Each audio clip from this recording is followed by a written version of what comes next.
Welcome to the CraftsWombman channel.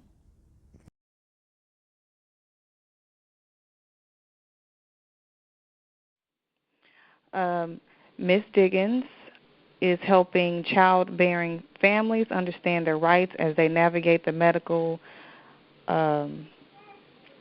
system. Ms. Deggins provides education and training to communities, birth workers, and organizations through teleconferences, webinars, keynotes, and live workshops. She is also available for curriculum development and consultation in the areas of preconception care, pregnancy and birth, perinatal disparities, breastfeeding, postpartum care, and women's empowerment. Prior to starting her work with Sister Midwife Productions, Ms. Deggins received her bachelor's in nursing from Georgetown University and completed a dual degree program at Emory University, where she fulfilled the requirements for the, I believe, master in nursing with a concentration in midwifery and a concentration in health policy and management. During her career, Ms. Deggins has practiced as a midwife in Washington, D.C., Mississippi, and Louisiana, and has worked as a labor and delivery nurse in numerous public and private settings throughout the country. Okay, this is Abana Craftswoman speaking to Sister Nicole Deggins. We have her on the line. Great. Thank you. Thank you so much for accepting this invitation. Like I said before, I just admire your work that you do, and I just wanted to first just ask you, how did you even get into the birth work specifically? Well, it just kind of happened. I guess while I was in nursing school was my first introduction to becoming a birth worker. And that basically I was in nursing school. I did my clinical rotation in the labor and delivery unit and immediately was like, this is what I'm going to do. I was planning actually to go to med school.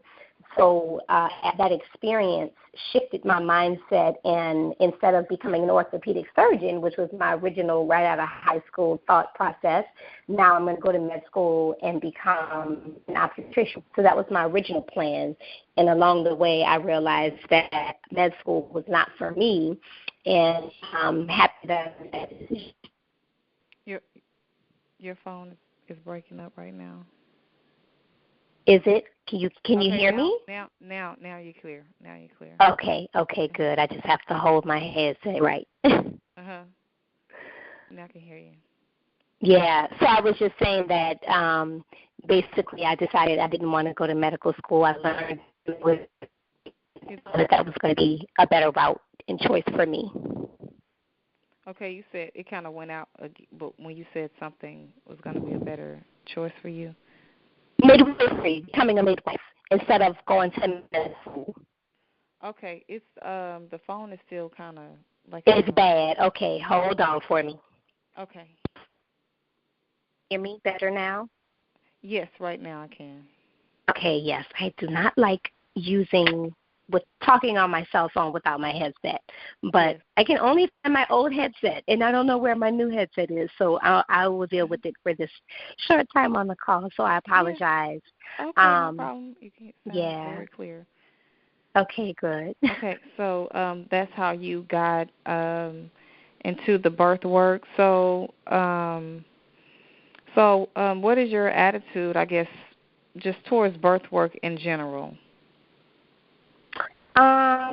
Tell me a little bit more what you mean by that when you ask that question. I mean, how do you feel about doing the birth work?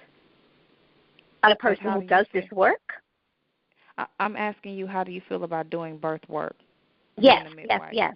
So, it's what I do. I have found for me that it's been a really interesting transition and journey. It's a really circular journey. And so where I was when I started my birth work journey in 1994 and where I am today is like almost night and day. And so I've appreciated the evolution of myself as a birth worker and birth advocate. I've appreciated the experiences that I've had to lead me to the space where I sit now. And I think that it's a very special place to be able to be a birth worker because we really sit on the cusp of life and death and transition, and we are like literally the people who are so connected or have the opportunity to be really connected to creation and to the creator and to the universe and Mother Nature and what all of those different terms that we want to put upon life. Like we really have a special place. So I feel blessed that I am a person who was called upon to do some of this work and have appreciated my personal growth journey in my career and in my personal life as I move through my growth in birth work. So can you just go ahead and start to speak about creating an empowered birth from conception through delivery? Yeah, I sure can, because really that's like when I talked just a moment ago about going through my personal transition and thinking about where I was over 20 years ago when I started as a postpartum nurse into a labor and delivery nurse and going into graduate school, the way that I looked at birth and those experiences then and the way I look at them now, it's really not like night and day, but sometimes I feel like I've made a complete and total 180, but I realize that there's always been a piece of me that really understood the principles and some of the information that I'll be sharing this evening. So I have a new hashtag, Birth is the Revolution, and I really feel like birth is the revolution. Uh-oh. Are you still there? Yes. Okay. A new hashtag? Yeah, hashtag birth is the revolution. Birth is the revolution. Birth is the revolution. I like yes. That. And I really believe that. I believe that if we as a people begin to see birth as part of the solution to changing our current situation as a people in this country and really on this planet, and if we begin to see birth as a part of that solution and understood that the way we birth, the way we conceive, the way we carry our pregnancies, and the way we give birth directly impacts the position that we're in right now, and we can really raise the elevation of our people if we shift how we conceive, how we are pregnant, and how we give birth. And so more and more recently, this has just been laid on my heart to continue to share this information because I can see that if we can shift the way we conceive and give birth, we can really shift a lot of the sadness and pain and hurt and things in our communities. And so that's one of my missions right now. And so when I think about an empowered birth, the whole concept of being empowered really means that you're powerful and you know it, that you feel your power and you can stand in your power, and that you feel a sense of control, that you're strong and that you're confident. And so all of that goes into being empowered and having an empowered experience and an empowered birth. And oftentimes we'll see different articles and conversations around how to advocate for the beautiful, empowered birth that a woman wants. But the reality is it really starts at conception.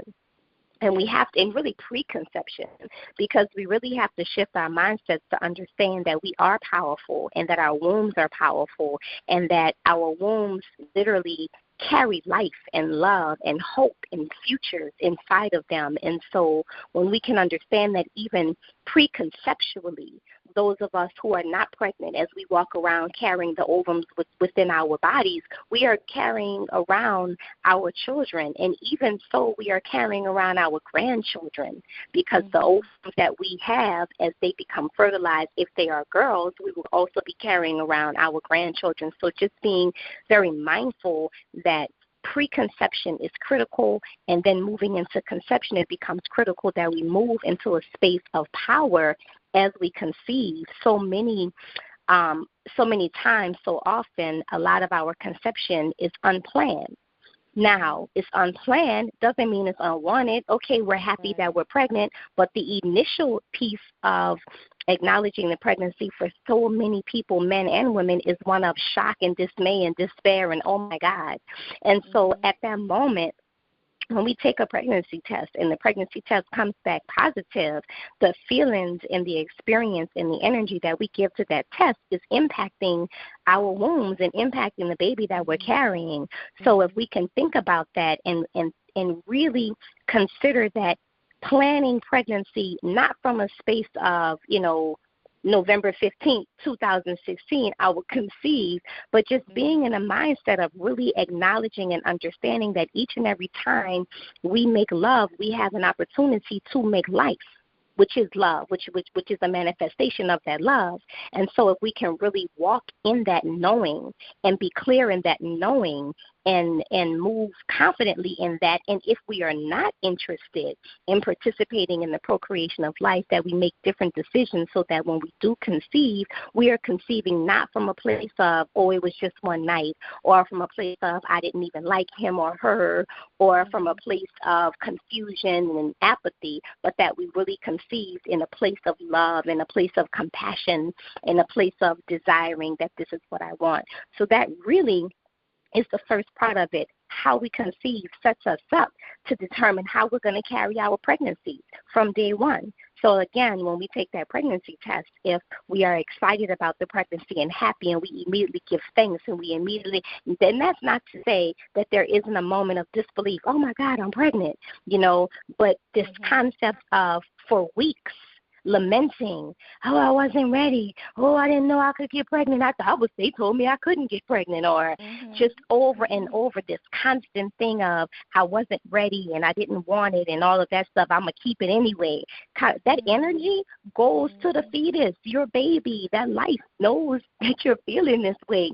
So if we move immediately from the beginning from a place of power, that you know your body, you know when you ovulate, you know when you have fertile mucus, you know when your body is ready to make a life. If we know that and we move in power from that, and we make decisions to abstain or to do something else so that we don't get pregnant, that is going to make us conceive from a place of intention in a different kind of place of love. And that's really how the empowered birth starts, so that then when we go into our pregnancy, we are in a happy space. We're in a good space.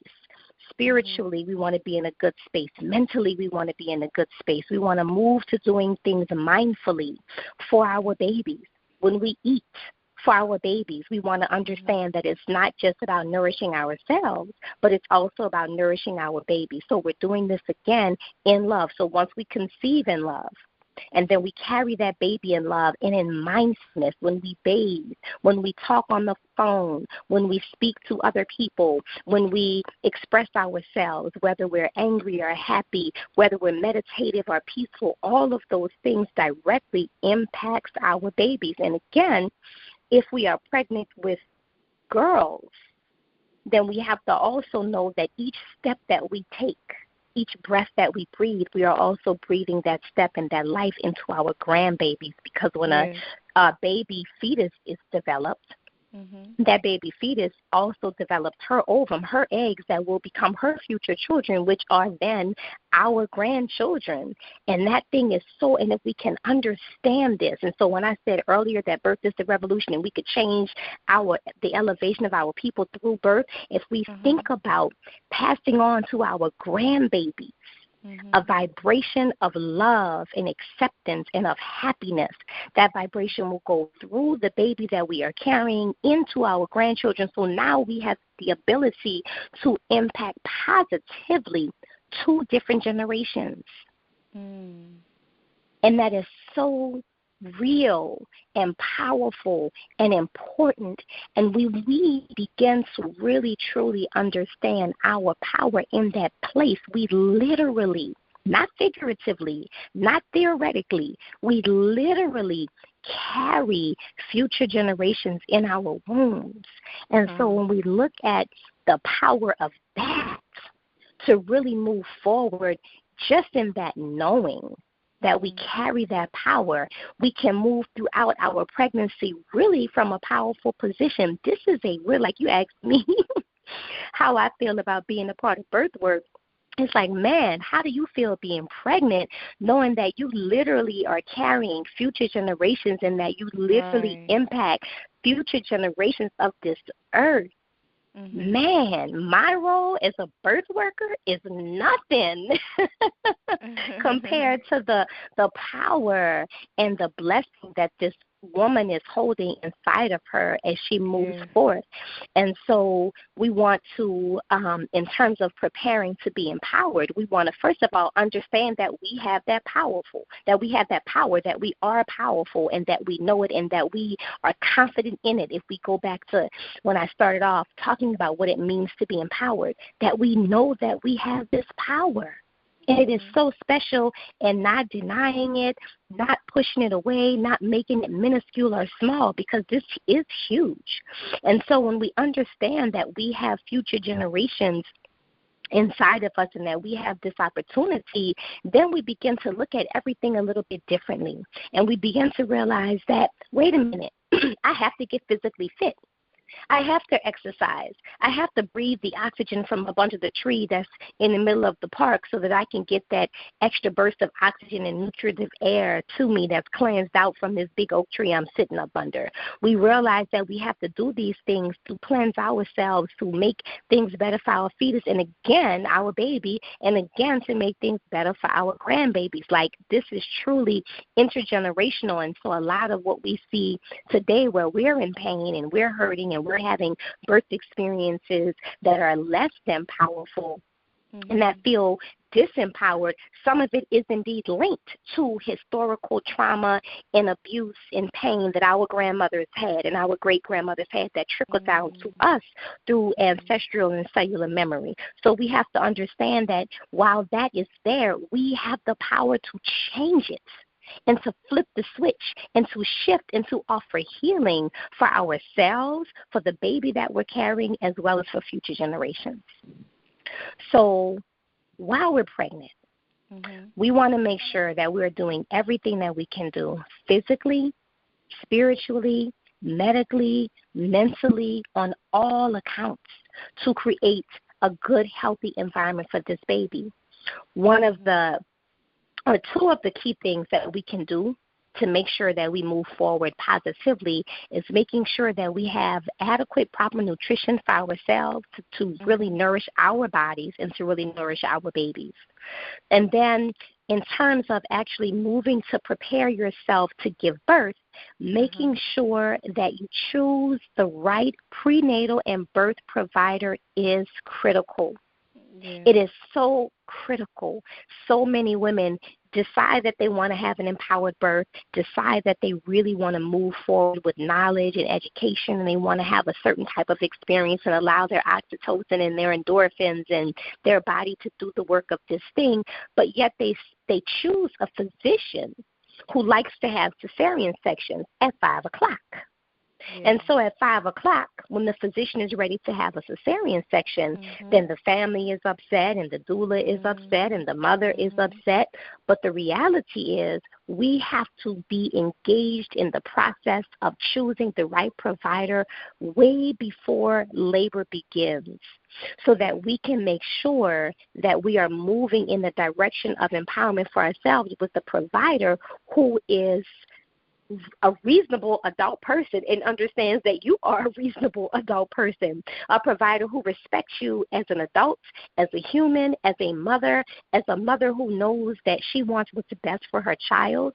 So often women feel like they get caught up between the rock and the hard place because they do want what's best for their child. They don't want to be induced 2 days past their due date because they've read and they understand that increases their risk of cesarean section, but then they have a provider telling them that they need to be induced because maybe their baby is getting too big. There are certainly times and reasons why an induction could be a safe and better option for a mom and a baby. I'm not talking about that right now. I'm talking about the times when everything is totally fine. The baby is totally fine. The mama is totally fine. There's no blood pressure issues. There's no growth restriction. There's enough fluid. Everything is perfectly fine. But yet and still, a mom is 2 or 3 days past her due date, and the physician wants to induce. And the mom begins to get caught between this rock and this hard place because she's thinking to herself, I did some research. I know that I'm okay. I know that the baby's okay, but the physician is still using fear tactics. And at the end of the day, this mom wants what's best for her baby. So then sometimes she gives in to what is not best for the baby out of fear of providing or doing something that is unsafe, even though she intuitively knows what is correct, what is safe, what is better.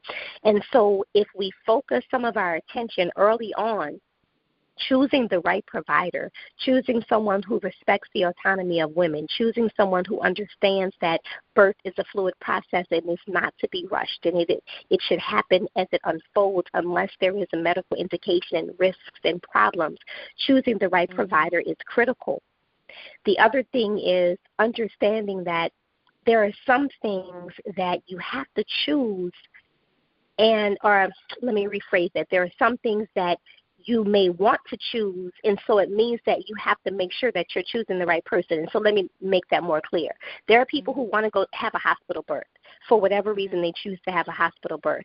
But while they're in the hospital, they spend so much of the energy that they should be using to birth to argue and to fight for whatever type of situation they want in the hospital. And so often I will say to these families, let's birth at home. Yeah. So if you really want a home birth experience, then the choice should be a provider that provides a home birth.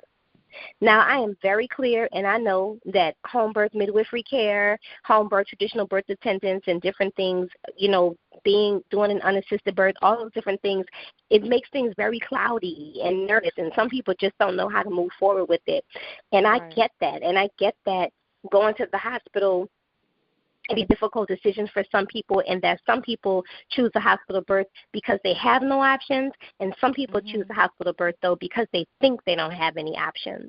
And so sometimes we have to, if we look again at being empowered, really understanding your place of power in all of the different options that you have. So some people feel like I would give an example, like in Louisiana, home birth is not, the home birth midwives do not take any type of insurance. And so there are some people who will choose to go to a hospital birth because they falsely believe that they cannot afford home birth, when in fact I spoke to a friend of mine recently who had a baby, and she used the Affordable Care Act, and she ended up spending $4,000 for the birth of her son, and that's actually more than a home birth midwife. And she didn't know that. And there are definitely a lot of places where women choose hospital birth when they really want home birth because they think that they can't afford it. So I say, be empowered in the sense of get the information and really investigate and look at all of the options, and don't automatically assume that hospital birth is the only option. I had a situation personally where I had a difficult delivery at 24 weeks, and I had chosen to leave Louisiana to go to another state to deal with my pregnancy, not really even knowing I was not empowered at the time. This was quite some time ago, and I didn't even know that home birth was an option in New Orleans, where I live. I thought it was non-existent because of the experiences I had had in hospitals, working with physicians and nurses in hospitals. I didn't even know that home birth existed in my community. I was disempowered. I was uneducated. I didn't know. And so all of that matters in terms of wanting an empowered birth. We have to be educated about what's available in our communities and what's really going on and who's available to support us, and what type of options are available that make sense for us spiritually and financially, and understanding that we have to sometimes also think of creative ways to support the things that we want. Empowered people figure how to make things happen. When we are empowered, we figure out how to make it happen. So let's say, for an example, you're listening to this call and you're thinking to yourself that, yeah, you would love a home birth, but shoot, you can't afford that. Okay, start preparing now. Start preparing now. Ask people to, instead of buying onesies, or instead of buying a breast pump, or instead of buying baby wipes and towels, or whatever they're buying that you really don't need, how about they give you $20 towards paying for a home birth midwife? Like, that's a different type of outlook. And so often we look at a cost, or we look at an experience, we look at a circumstance, and we move to, oh, I can't do that. That's disempowered. That's a person who feels disempowered. We have to claim our power and our understanding that we have a right to have these different experiences. And sometimes it's just about looking for alternative ways to deal with the situation. And so not giving up, being proactive. Again, if we are planning our love making, which creates our love child, if we are planning that, then when we get pregnant, we've already saved $1,000 for the home birth midwife who's going to help us. Not that you have saved all $4,000 or all $3,000, but you've saved some of it so that you can then speak with her reasonably and talk to her about this experience that you'd like to have. And I know that there are many home birth midwives who are open to working with families who are short a little bit on cash. And so this concept of feeling disempowered and, oh, I only have this, so I don't want to call her. No, step into your power. Right. Ask for what you want. Ask the universe for what you want and for what you need, and move from a place of power. Now, that being said, I'm also very clear that most people still will birth in the hospital. That's where we birthed in 2016, and I understand that. And so it's critical that, number one, you pick the right provider. There are midwives who do hospital births. And while nobody is perfect, home birth midwives, none of them are perfect. No doula is perfect. No doctor, no midwife. Nobody is perfect, right? So we have to choose the best that we can with the information that we have, following our intuition, getting the information, and moving from there. But so let's say you're choosing a hospital birth. The first thing you want to find out, are there nurse midwives in my community who do hospital birth who can support me in an empowered birthing environment? That's the first thing you want to find out. Sometimes those midwives, for insurance purposes, for marketing purposes, are hidden inside of the physician practice. So if you call a doctor's office and just not a doctor's office, if you call an insurance company and say, do you all have midwives? They may tell you no. That does not mean that there is not a midwifery provider in your community. Sometimes you have to go a little bit deeper. In fact, you mentioned my website. If you go to my website, systemmidwife.com, and click on Find the Black Doula or the Black Midwives and Doulas directory, you can find people in your community who will know. And even if they're not a midwife, we're often all connected, so you can reach out to anybody that's listed, even if they're not directly in your city. I know every black midwife in the state of Louisiana. There's only 3 of us.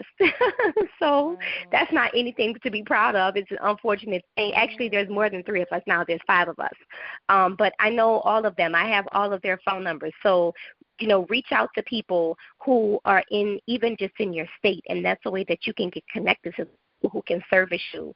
You want to make sure that if there are no midwives, that you are choosing a provider, again, who is mother-friendly, who understands the value of women, who trusts women, who trusts birth, who understand that birth happens, that birth is not them controlling an outcome, but that it's a mother and a baby and the universe and spiritual things happening and evolving and making this life come into, earthside. So when we get providers who get that, they're going to move you to have a more empowered experience. In addition to all of that, we want to make sure that when we go into these hospitals that we understand that we do have rights. The reality is a lot of women that I meet do not realize they can decline really anything. You technically can decline anything you want. Now, it's not always easy. It does not always create a pleasant experience. It does not always get you the outcome that you want. But I want you to at least understand that you do have that right. Some people don't even understand that they have that right. And then once you the fact that you have that right, I ask that you then pull back for 1 second and figure out what is worth the battle and what's not. Growing up, your mom always said, pick your battles, honey, pick your battles, right? So when you make a decision to have a hospital birth, sometimes and often we have to pick our battles. And so having an empowered birth does not, to me, does not mean that a mother controls every single aspect of birth, because at the end of the day, she can anyway. Nobody can control birth except, your body and your baby. And I remember having my baby. She's not even, and it is total out-of-body experience. I didn't control nothing. My body took over and managed all of that for me. So when we understand that also, when we understand that we have to get out of our own way and we can step into faith and step into and knowing and an understanding that our bodies are made to do this, and we choose a provider who also knows that our bodies are made to do this, and in doing that, we can truly move to having an empowered birth. I believe that it is critical to not only have the right provider like a midwife or the right OB physician who's good and understands women, but also having a doula is very, very critical. Unfortunately, the way the medical system is set up today, you have to have that extra support person. You know, there was a time when it could be your sister or your aunt or your mom. Like, the whole concept of a doula is very, very new, and it was your sister. And even today, very often, it's your sister, it's your mother, it's your cousin. But the doula today brings some extra information and experience that our family members don't have, simply because the hospital has shifted so much. And they do things now sometimes that are not in the best interest of moms. And families, unfortunately, sometimes don't see it, don't catch it, don't know it, because they, too, have the wool pulled over their eyes. So your doula, a person that you've hired from outside of your family, from outside of the hospital, from outside of your midwife or your physician, they can come with no blinders on, and they can understand what's happening. They can help explain what's happening. They can help snap you out of the other space of realm of existence when you're in labor and bring you to a place where you can directly deal with whatever is happening, because she's there. She's present differently from you, differently from your loved ones. When you're in labor, you move to another plane of existence, and often your loved ones do also, but your doula will stay grounded here earthside, and she can help keep you connected where you need to be connected and help you identify when there is a time when you need to speak up for yourself differently in a way that your partner, your husband, your mother, your sister would not be able to do unless they've had plenty birth experience like a doula has. There was a time when the midwife, we could trust everything to the midwife, or we could trust it to the doctor. We can't do that anymore. We have to take that control back, and we have to have people in our corner and on our birth scene who can help us do that. So the reality is we want to make sure that we learn the language of the hospital. We learn how they operate, the medicines that they're going to give, the procedures that they're going to do, the things that they're going to ask of you. And very often it is a doula, particularly a more experienced doula, who can give you that information and who can guide you through those spaces. And so that's why it becomes really critical to actually have this outside person available also in terms of creating this empowered birth.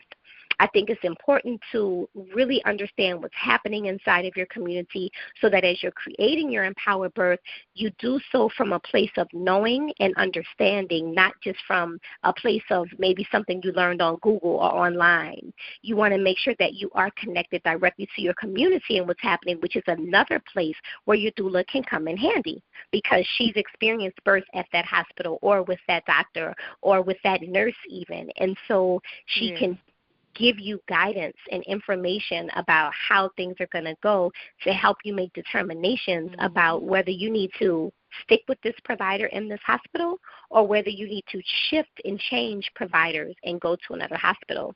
I have a website called thebirthplanmyth.com, and I do a 6-part webinar series where we talk a lot about birth plans and really throwing birth plans out, but more so learning the language of the hospital, the language of obstetrics, the language of this maze of obstetrics that women are currently forced to birth under. And in learning the language, you're able to then understand when and how to advocate to yourself to move from this place of power.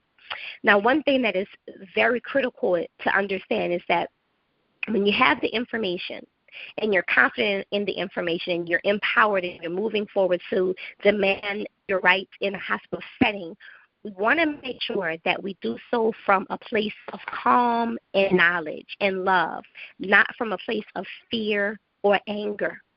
Because when you operate from a place of fear, anger, then that sets up an adversarial exchange between hospital staff and mom, between hospital staff and doula. So the idea is to be knowledgeable, to be firm, to be confident, but to still move in a space of love and understanding, because then, like they say, you can get more flies with honey, right? So in an operating in that way, it is going to move you, and that actually is a place of power, like being empowered. When you move from fear and anger, you're not in an empowered place. So we want to make sure that we're moving from knowledge, from wisdom, and from a space of love, like we've been talking about from the beginning. We make love, we carry in love, and we birth love, which brings me to this one thing I want to share that has really just blown my mind. I remember learning about, so I've been giving oxytocin, or not oxytocin, but been giving PITOCIN, which is the synthetic man-made form of true oxytocin, since like my first day on the job as a postpartum nurse, and certainly as a labor and delivery nurse. I'd given PITOCIN for years and years and years, and I knew a lot about how it worked, you know, in terms of how we give it and what it does. More not so much of how it actually works on a biochemical cellular level, but more of the results that we get from the medication.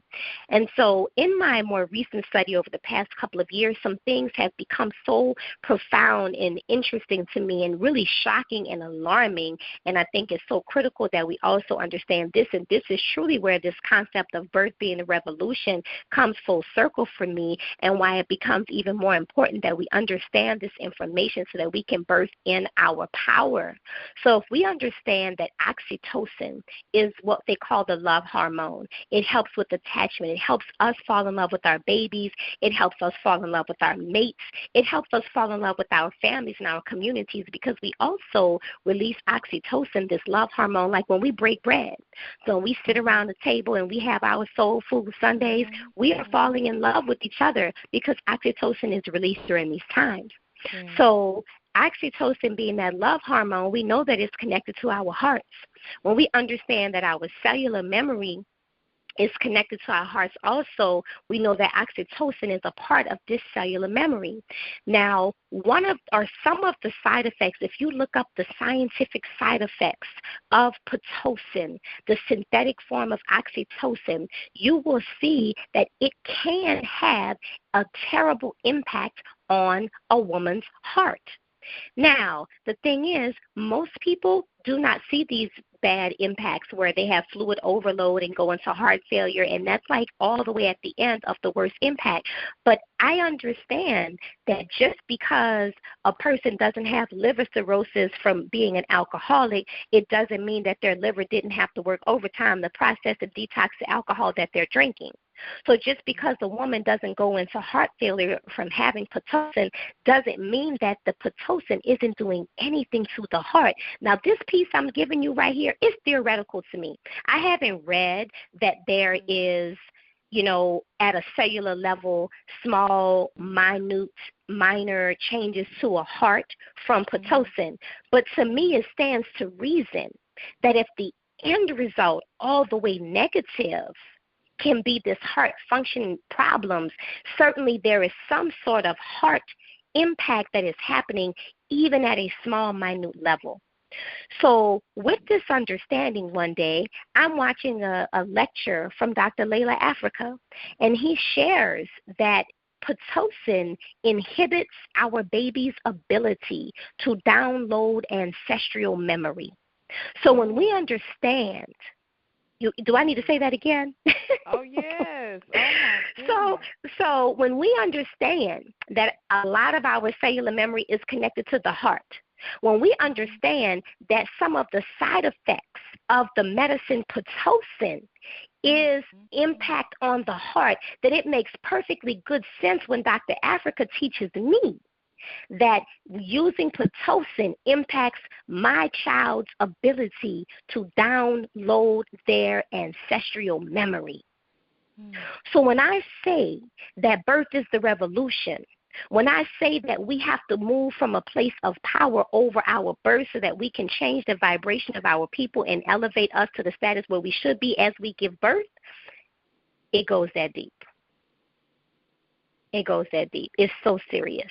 And so we could talk all day about choosing a midwife and choosing a doula, and all of that is critical, but we really have to be moving from a place of empowerment and understanding so that we can make sure that we fully grasp how serious this is, that we can start demanding these changes and demanding these things for ourselves and our children and our offspring. And for the fetuses that are coming, for the grandbabies. I keep saying fetus, but you know what I mean. So the ovum that our daughters also carry that will ultimately become our grandbabies. Wow, that was a lot. That was so good. Did you still have more about that? I'm kind of done, but we can do some Q&A. We can talk about it a little bit. I think the take home is, in terms of preparing for an empowered birth, we have to be in a place of power where we know ourselves, we know our body, we're demanding what we need from preconception of ourselves, from a place of truth and authenticity.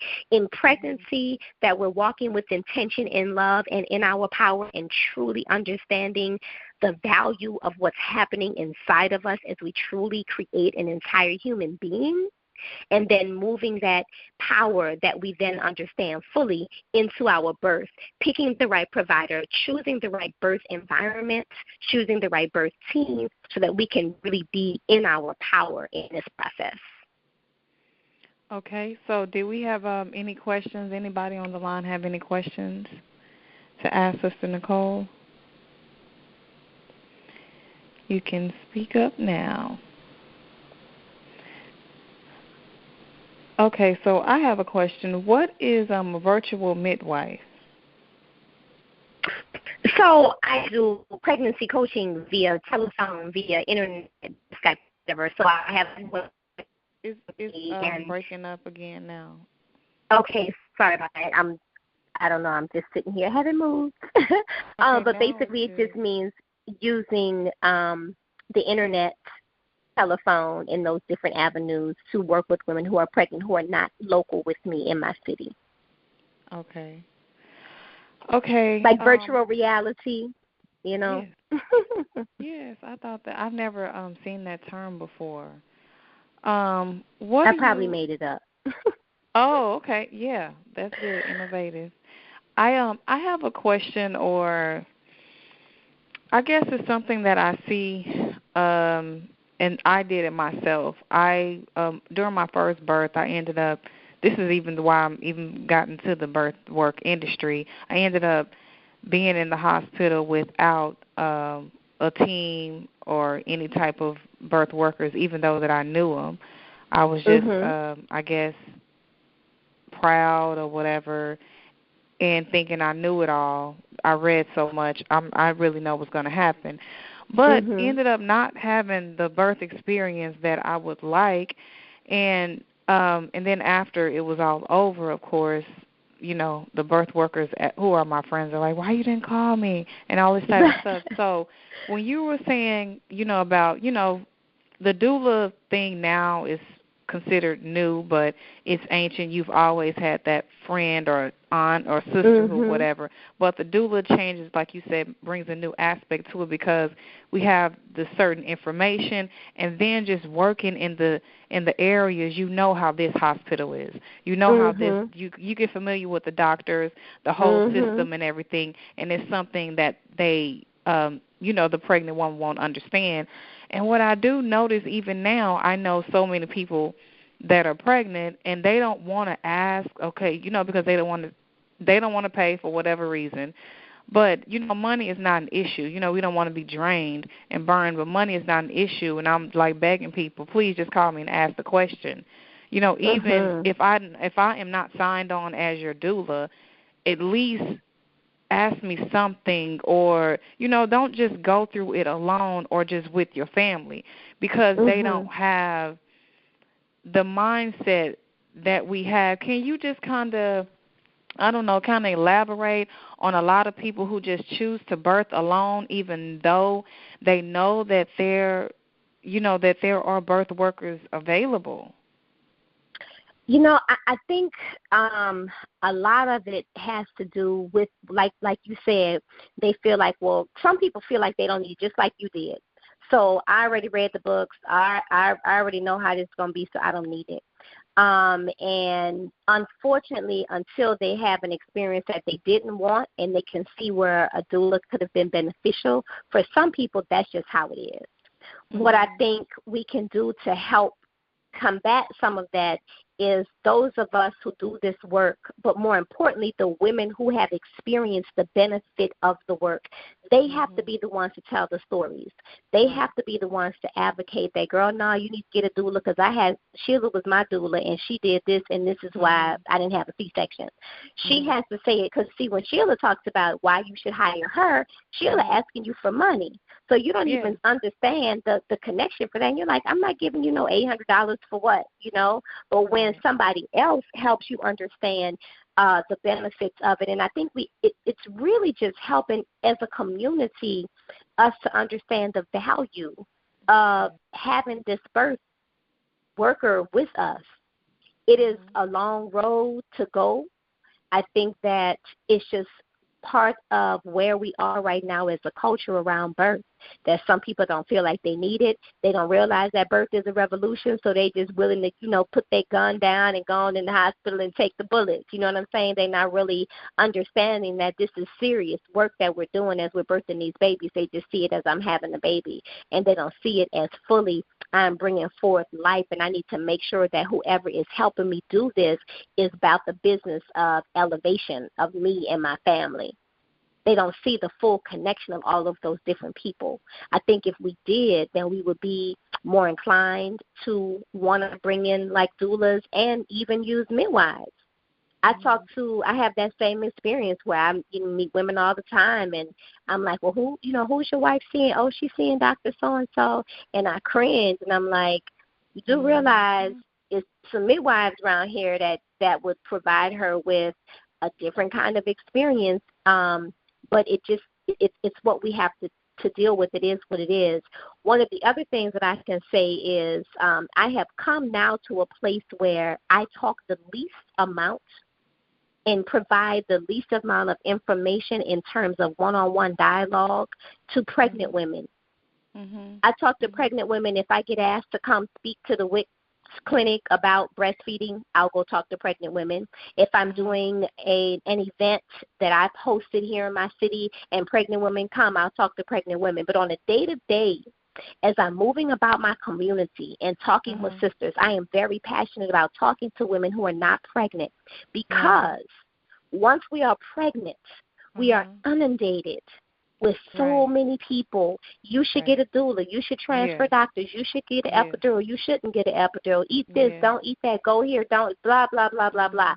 They shutting down. It's too much.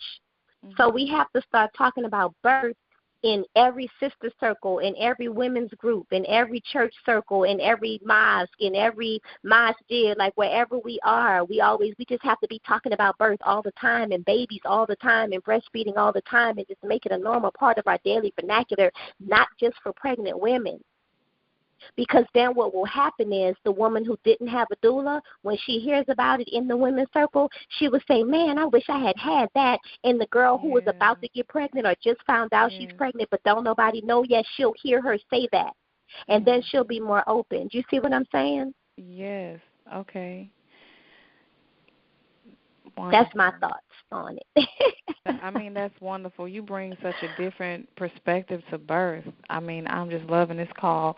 But Thank you. I just wanted to do it for like an hour. I'm going to ask my last question, ask if anybody else have any questions, and then we can go and you can speak on whatever you have coming up. I saw something online that you have. Oh, yeah, I have a number of things. I do. I have wrote some notes. Thank you for that. Okay. Yeah, okay. But what I wanted to talk about is the birth crisis here in America, the infant mortality rate, and the maternal death rate here is really it's just another one of those crises. That's what I'll say.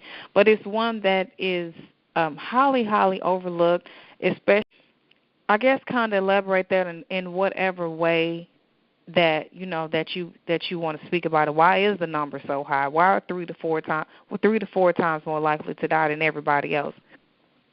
Yeah, so the reasons are wide and varied. We can talk from a medical perspective. We could talk about the racism aspect. I don't know if any of you have seen Unnatural Causes. It's real. Racism plays a part. No, what lack is of that? access, What's Unnatural Causes? lack of nutrition. So Unnatural Causes is a documentary that was put together maybe about 7 years ago, maybe around 2010 or so.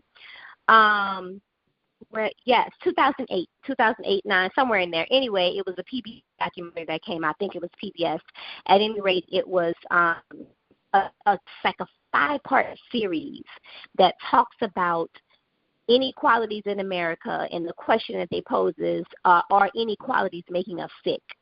So one of the pieces of the documentary, one part, is strictly about infant mortality and the fact that even when we pull out and control for education and status, educated black women compared to educated white women, women who have high still have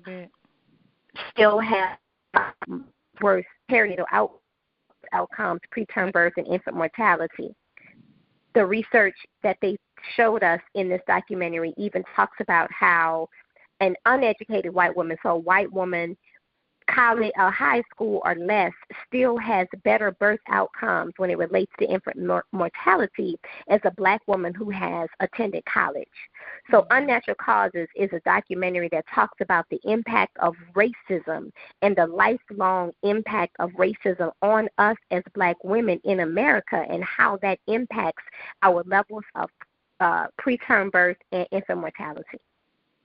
So we know that racism is an issue.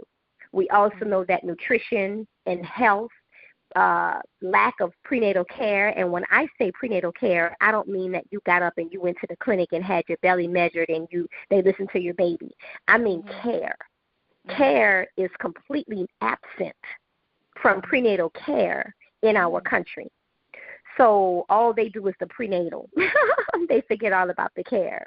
And so women are suffering mentally and emotionally. They're suffering. That's another space that doulas can fill, because there was a time when your midwife came to your house and sat down and talked with you for an hour and a half. And so you could, and I'm talking every other week, so you could, unload, and she would walk with you and drink tea with you and meditate with you and pray with you and hold your hand and cry with you.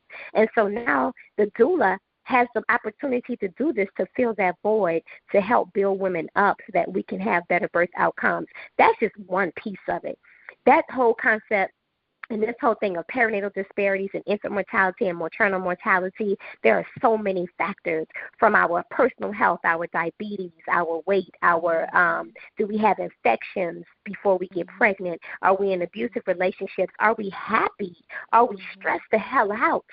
Are we broke trying to make ends meet? Are we nervous that our son who's 15 might get caught up in some foolishness, so I don't have time to nurture the baby that's in my womb?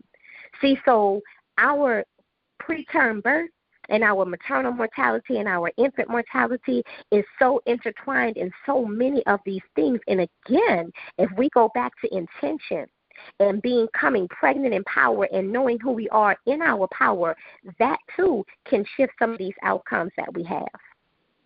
But it is a huge thing that is going to take many, many pieces to get it right. But one thing that I will say is I believe it's our problem, and we're the ones who got to fix it. And we have to stop looking outside of our community for grants and programs and government and all this other stuff to fix it. That's one thing that I will say for sure. We have to start supporting our mothers and our babies and our experiences to shift how it happens. All right. That was so wonderfully, just eloquently stated. Does anybody have any questions?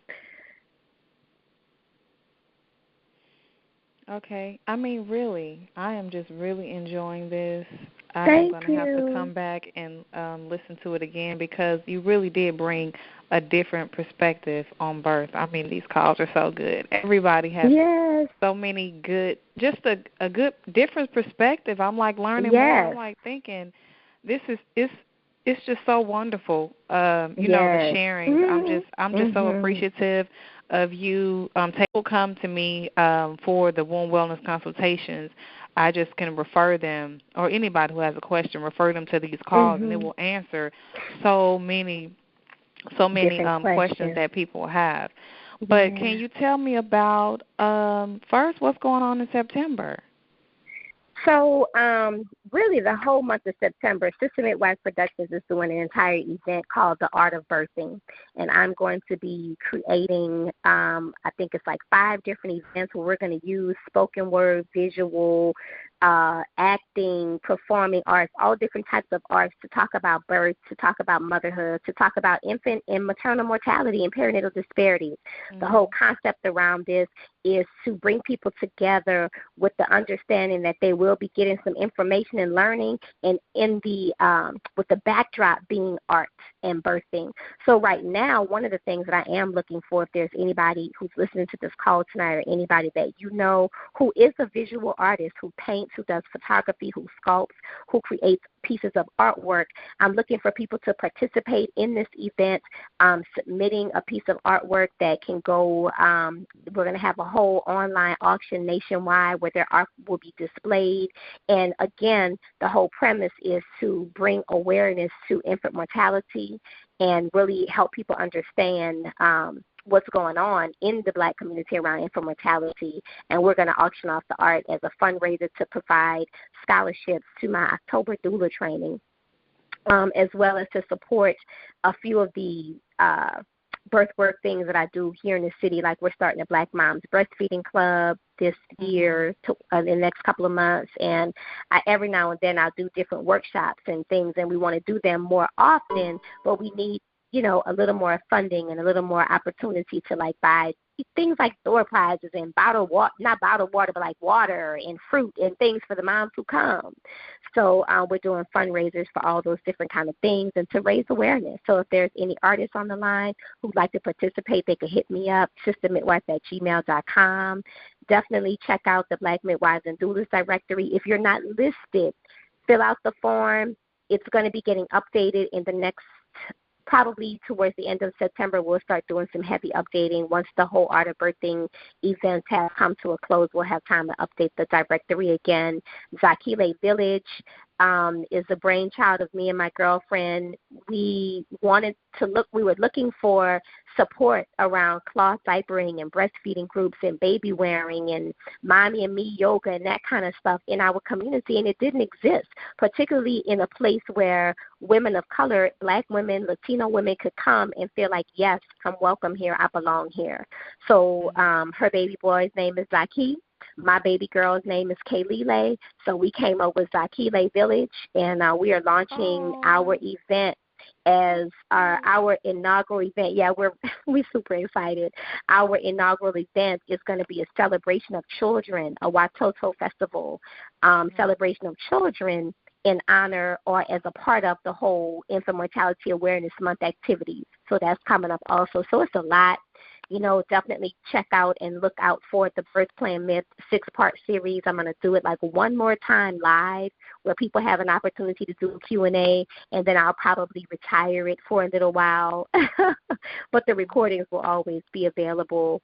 And just always open to talk and to share and to learn and to grow with everybody, because I love this. I love what we're doing. I love that we have the internet now and we have these conference calls and we're getting together and supporting each other. So I love it. All right. Well, thank you for your time, and thank you for inviting me to be a part. Thank you so much for accepting. So that's our time here, and I want you to give out any of your last contact information, and you can have the last word, and I'll send you this recording. Right on. So at Sister Midwife on Twitter, Sister Midwife Productions on Facebook, Nicole Deggins on Facebook, sistermidwife@gmail.com. Reach out. Birth is the revolution. Don't forget it. We can change our community by really elevating our vibration through how we birth. So I believe that. Hashtag it. Let folks know. Watch out for more information. Thank you so much for watching. Please like, share, subscribe, and leave a comment. Let us know, what did you think about this video?